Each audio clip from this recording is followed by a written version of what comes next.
There's a dialog box here inside Corel which is going to give you a whole heap of options related to adjusting and manipulating and customizing your outlines. It's called the Outline Pen dialog, and let's go and take a look at it. So make sure you have a shape, make sure you filled them with color, you have a nice outline color on them. I would suggest having a nice thick outline on your shape as well. My shape has an outline thickness of 4 points, and I have them selected here as well on my screen. Then what I'll do is I'll head down to the bottom of the toolbox, over top of the outline icon there, again, the pen nib, and then look for the outline pen option. Or you could hit F12 on your keyboard. Okay, that brings us into this dialog box here. Now, again, at first glance, it looks like there's a whole heck of a lot going on in here, and it looks pretty complicated. Let me try and walk you through this here. There's lots to show you here. First of all, in the top left corner, we have the outline color. Now, this is no big deal because we've already seen this in a few different places, right? So if you want, you can come in here and change your color. No problems there. There's the outline width or the outline weight. You can certainly manipulate that as well.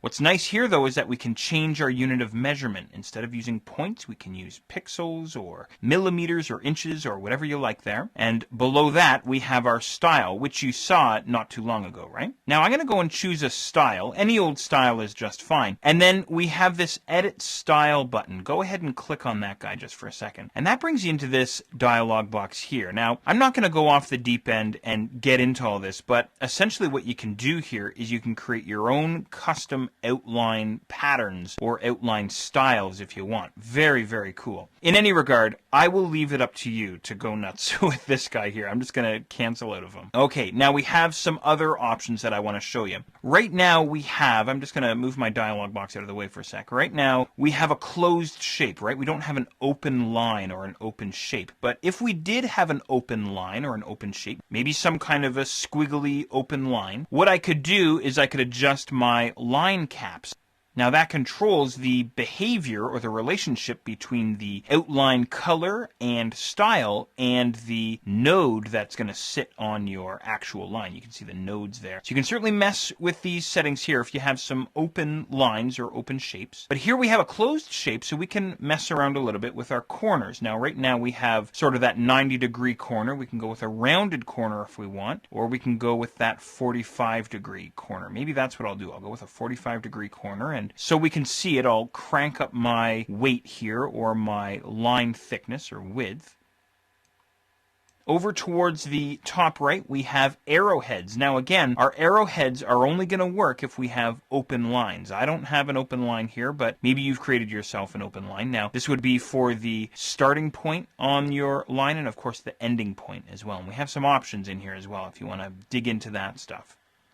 Now, the other thing that I wanted to show you as well is we have some calligraphy options. Now, we have a stretch setting and an angle setting. In other words, what I'm talking about here is we could make it look as if our shape was drawn with a traditional calligraphy pen if we wanted to, right? So you can use these two fields if you like. Or what you can do is in this nib shape field or nib shape box, you can actually click and drag, and you can increase the thickness of the nib there, the angle of the nib, and all that good stuff. So maybe I'll do something maybe like that, and we'll see what kind of result we get. Just as a final point of interest, don't forget we can always put our outline behind our fill, and we can always scale our outline when we resize our image. All right, I'm going to go ahead and click on OK. And there's my result. There's the pattern that I set, and there's that calligraphy pen effect that I'm getting as well there. So kind of neat, kind of cool. And again, if this were a newsletter, maybe I could put my text inside this box, and maybe this is the sort of outline that I'd want to have around the outside edge. Or maybe it's going to be an invitation, and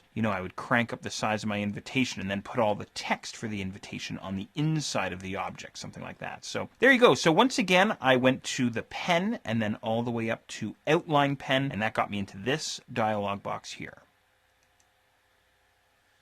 To change your